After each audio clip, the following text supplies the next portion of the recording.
10 de agosto de 2019. O nome de Metropolitan Correctional Center estava em todos os noticiários. Jeffrey Epstein foi encontrado morto em sua cela. Oficialmente, suicídio. Mas naquele momento, o mundo não discutia apenas uma morte. Discutia poder, discutia conexões, discutia o que jamais seria revelado.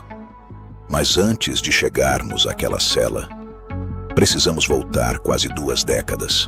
Em 2005, em Palm Beach, a polícia recebeu denúncias de que jovens estavam sendo recrutadas para a casa de Epstein. Não era uma acusação isolada, era um padrão. Adolescentes eram convidadas para massagens, pagamentos em dinheiro, recrutamento de novas vítimas. A investigação inicial indicava crimes federais graves, mas algo mudou no caminho. Em 2008, um acordo foi firmado. O procurador federal da época, Alexander Acosta, ofereceu um acordo incomum. Epstein se declarou culpado por acusações estaduais menores, cumpriu pena reduzida, teve regime de trabalho externo. O acordo também concedia imunidade a possíveis co-conspiradores. Esse ponto é central, porque anos depois, muitos se perguntariam: quem foi protegido? Epstein mantinha relações com figuras influentes. Em 2018, o jornal The Miami Herald publicou uma série investigativa que expôs falhas no acordo de 2008. A pressão pública aumentou. Em julho de 2019, Epstein foi preso novamente, desta vez em New York City. As acusações federais incluíam tráfico sexual de menores. As provas incluíam registros de voo, depoimentos, materiais apreendidos. E então, a morte. Entre os nomes que frequentaram seus círculos sociais estavam Bill Clinton, Donald Trump, Prince Andrew. Importante: frequentar eventos não significa envolvimento criminal. Mas o que chamou a atenção foi a amplitude da rede. Finanças, política, realeza, academia. Na noite anterior à morte, guardas teriam adormecido. Câmeras apresentaram falhas. Epstein estava fora de vigilância constante, apesar de tentativa anterior de suicídio. O Departamento de Justiça do Zebularo concluiu oficialmente que foi suicídio, mas a sucessão de falhas alimentou teorias. O próprio Federal Bureau of Investigation analisou evidências adicionais. Nenhuma conclusão pública indicou o homicídio. Ainda assim, dúvidas persistem. Ghislaine Maxwell foi presa em 2020. Em 2021, foi condenada por tráfico sexual de menores. O julgamento confirmou existência de rede estruturada, recrutamento sistemático e abuso prolongado. Mas novamente uma pergunta: quem mais sabia? Epstein possuía uma ilha privada nas Ilhas Virgens Americanas. O local virou símbolo do escândalo global. Investigações civis continuam até hoje. Processos foram movidos. Arquivos foram parcialmente divulgados. Mas muitos documentos seguem sob sigilo judicial. Houve tráfico sexual. Vítimas menores de idade. Acordo judicial controverso. Rede de recrutamento. Condenação de cúmplice. Mas restam perguntas sobre a extensão da rede e envolvidos não acusados. O arquivo permanece aberto. A pergunta que permanece não é apenas sobre culpa individual. A verdadeira questão é sobre a proteção institucional. Como alguém com histórico de denúncias nos anos 2000 conseguiu continuar operando? Como acordos judiciais anteriores blindaram informações? Quem sabia e não agiu? Porque quando falamos desse caso, não falamos apenas de crime. Falamos de influência. Falamos de acesso. Falamos de como o poder, às vezes, molda os limites da consequência. E isso é o que realmente inquieta. Mesmo anos depois, o nome Epstein ainda aparece em processos civis, em documentos que são gradualmente liberados, em teorias que surgem, algumas baseadas em fatos, outras nem tanto. E aqui existe um cuidado necessário. Talvez a maior herança desse caso não seja um nome, mas uma sensação. A sensação de que poder extremo pode operar nas sombras por tempo demais, e que só quando a luz fica forte o suficiente é que algo começa a aparecer. Mas mesmo assim, nem tudo é revelado. E talvez é isso que mantém essa história viva. Porque histórias que realmente persistem não são as que têm todas as respostas, são as que deixam perguntas demais. Porque quando há lacunas, a imaginação humana preenche, e nem tudo que circula é comprovado. Mas o que é inegável é que houve vítimas, houve falhas institucionais, houve acordos que geraram indignação pública, e houve um encerramento abrupto demais. Depois da morte, o foco saiu momentaneamente da rede e foi para dentro da prisão.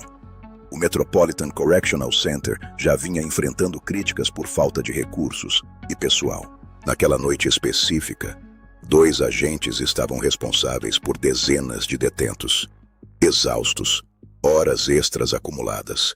Relatórios indicaram que dormiram. Mas veja, mesmo que tenham dormido, por que as câmeras falharam? Por que protocolos de vigilância reforçada não foram mantidos? Por que alguém considerado risco de suicídio deixou de estar sob monitoramento constante? A negligência institucional às vezes não é um ato único.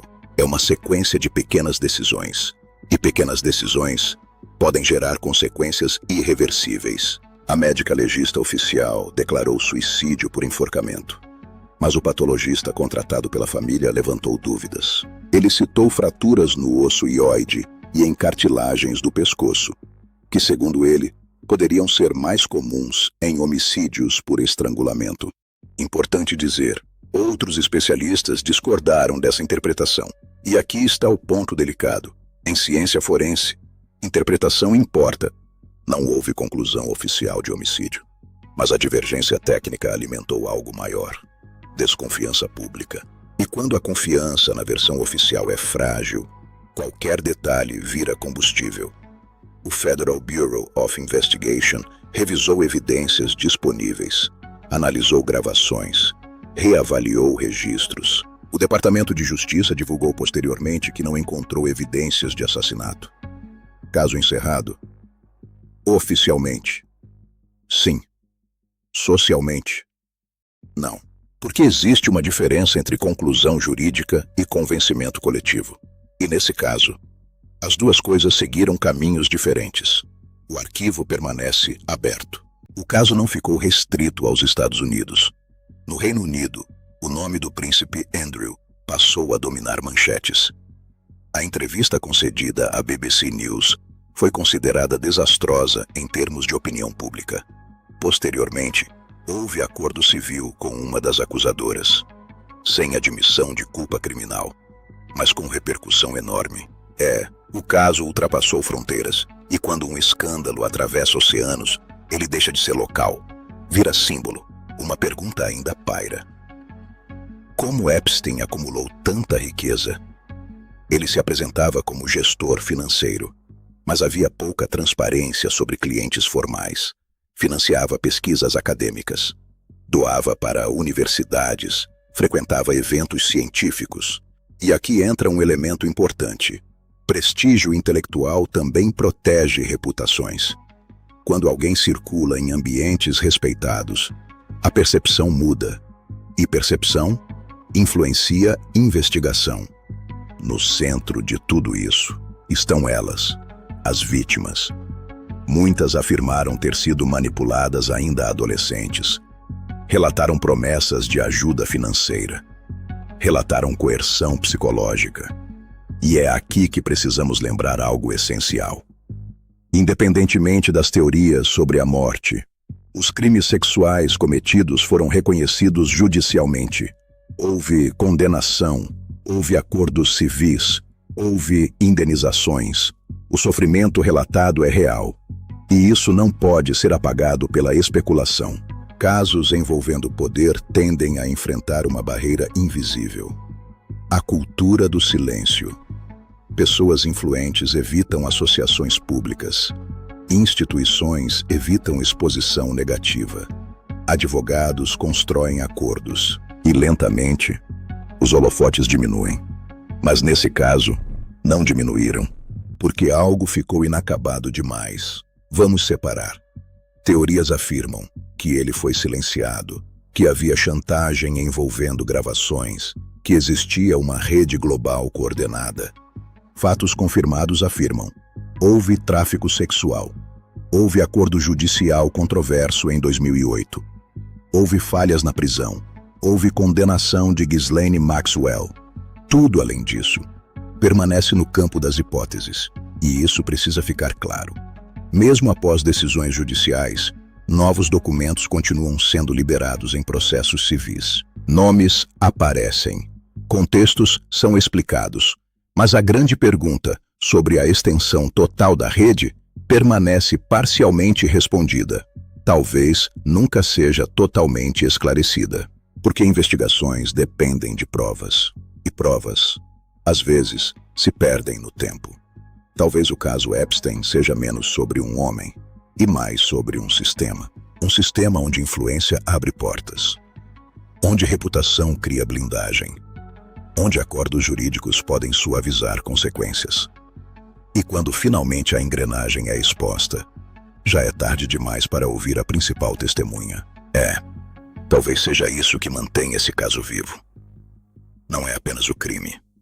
É a sensação de que o poder opera em camadas que raramente vemos. Quando alguém morre antes de julgamento, não morre apenas a pessoa.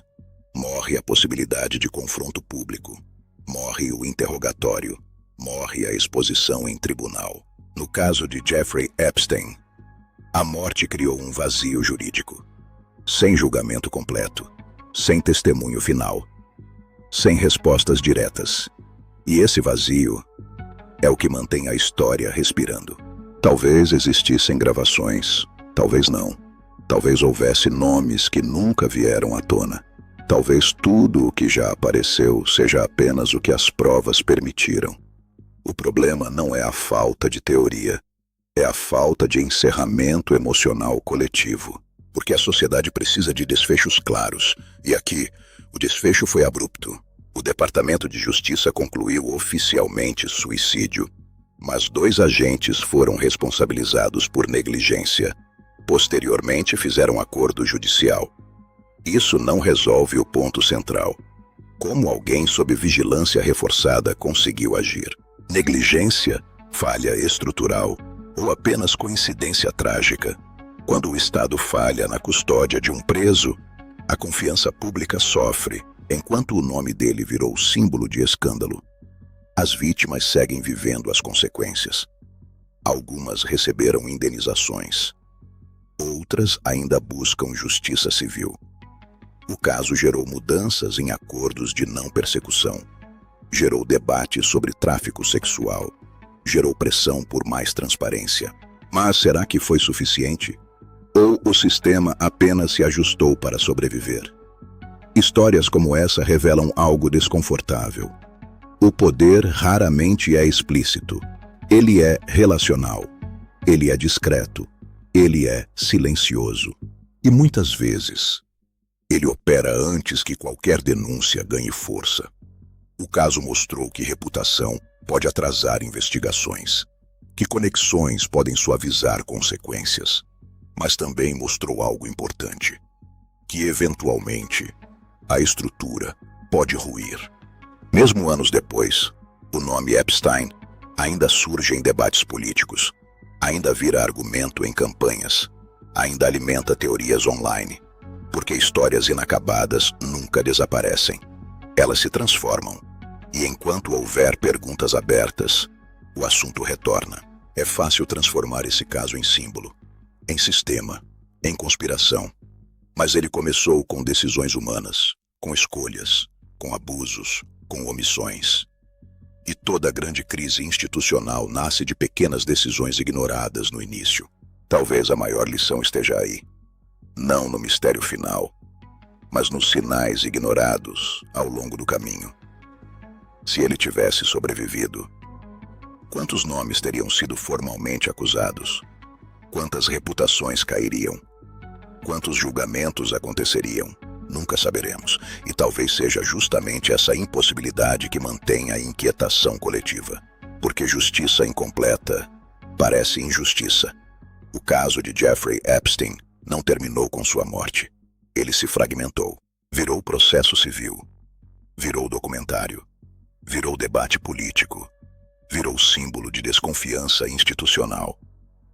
Mas, acima de tudo, virou alerta. Alerta sobre como sistemas falham. Alerta sobre como o poder influencia caminhos. Alerta sobre como vítimas podem ser ignoradas por anos. Talvez nunca saibamos todos os detalhes. Talvez nunca exista uma resposta que satisfaça completamente. Mas uma coisa é certa: histórias como essa não desaparecem.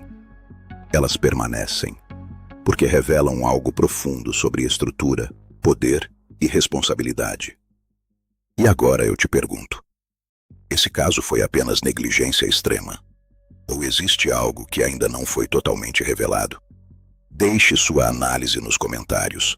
E se você quer continuar explorando histórias que muitos preferem esquecer, se inscreva no canal. Porque aqui, as histórias persistem.